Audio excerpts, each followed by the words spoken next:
미국에서 노란 리본은 일반적으로 가족의 일원이 전쟁이나 형무소와 같은 특별히 어려운 환경 속에서 오랫동안 지내다가 무사히 돌아오는 것을 환영하는 의미로 많이 사용되고 있습니다.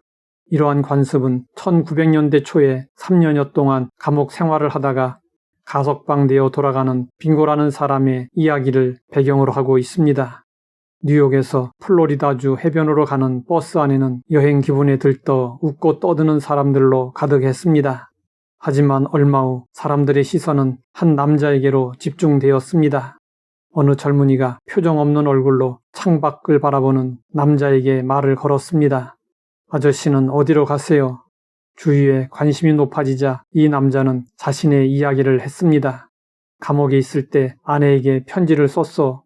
혼자 사는 것이 고생스럽거든 나를 잊어달라고 했소. 재혼해도 좋다고 했소. 편지를 안 해도 좋다고 했소. 그 뒤로 아내는 편지하지 않았소. 가석방이 결정되는 날 아내에게 편지를 썼소. 만일 나를 용서하고 받아들인다면 마을 어귀 참나무에 노란 손수건을 걸어두라고. 손수건이 보이지 않으면 난 그냥 버스를 타고 어디론가 가버릴 것이요. 빙고의 이야기를 들은 사람들은 참나무에 노란 손수건이 걸려 있을지 궁금해 했습니다. 어느덧 빙고의 마을이 점점 가까워졌습니다. 버스 안은 정적이 감돌았습니다. 드디어 버스가 마을을 향해 산 모퉁이를 돌았습니다. 바로 그때 함성이 터져 나왔습니다. 버스 승객들은 너나 할 것 없이 자리를 박차고 일어나 소리쳤고 눈물을 흘리며 서로 얼싸안았습니다. 참나무는 온통 노란 손수건으로 뒤덮여 있었습니다. 20개, 30개가 아닌 100여 개의 노란 손수건이 물결치고 있었습니다. 여인은 처음에 노란 손수건 한 장을 매달았습니다. 나뭇잎에 가려 남편이 보지 못하고 가버릴 수 있다는 생각에 며칠째 나무에 노란 손수건을 계속 매달고 있었습니다. 그 모습을 본 동네 아이들이 왜 그러는지 물어보았습니다. 사연을 들은 아이들은 노란 손수건을 가지고 와서 같이 매달기 시작했고 여인의 이야기가 마을에 전해지자 온 마을 사람들이 줄을 지어 노란 손수건을 매달았던 것입니다. 빙고는 넋이 나간 사람처럼 멍하니 차창 밖에 참나무를 바라보다가 자리에서 일어났습니다. 그는 승객들의 뜨거운 환호와 박수를 받으며 버스 앞문을 향해 천천히 걸어 나갔습니다. 그리고 사람들에게 말했습니다. 나 집으로 갑니다. 이 이야기는 노래로 만들어졌습니다. 1973년 팝 가수 토니 올란도가 떡갈나무에 노란 리본을 다세요라는 제목의 팝송을 발표했습니다. 이 노래는 전 세계 사람들에게 커다란 감동을 안겨주었습니다. 우리는 인간의 위대한 사랑에 가슴 뭉클함을 느끼게 됩니다. 인간의 사랑도 이렇게 위대하지만 그보다 더 위대한 사랑은 하나님의 사랑입니다. 하나님은 우리를 한 번도 무가치한 존재로 취급하지 않았습니다. 하나님은 우리가 아무리 잘못해도 떠나지 않으시고 버리지 않으셨습니다.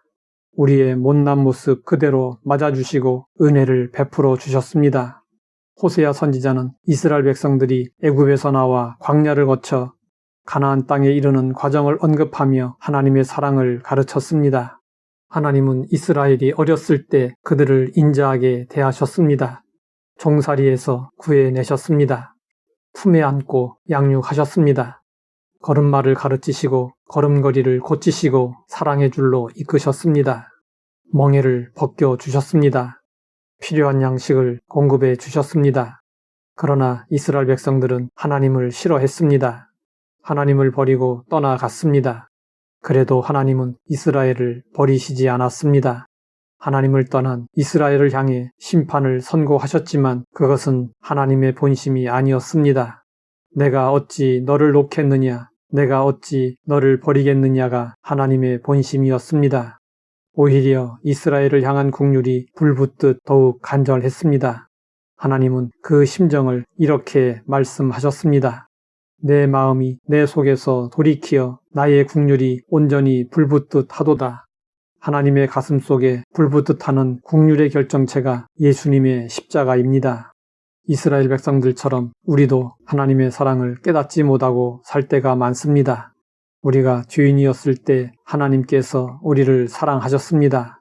우리를 위하여 예수님을 십자가에 내어주실 정도로 사랑하셨습니다. 하나님은 오늘도 우리에게 말씀하십니다. 내가 어찌 너를 놓겠느냐? 내가 어찌 너를 버리겠느냐? 우리를 향한 하나님의 크신 사랑과 긍휼을 깨달아야 합니다. 하나님 아버지, 우리를 사랑하시고 긍휼히 여겨주시니 감사합니다. 하나님의 사랑과 긍휼을 깨닫고 늘 감사하며 살게 하옵소서. 예수님의 이름으로 기도드립니다.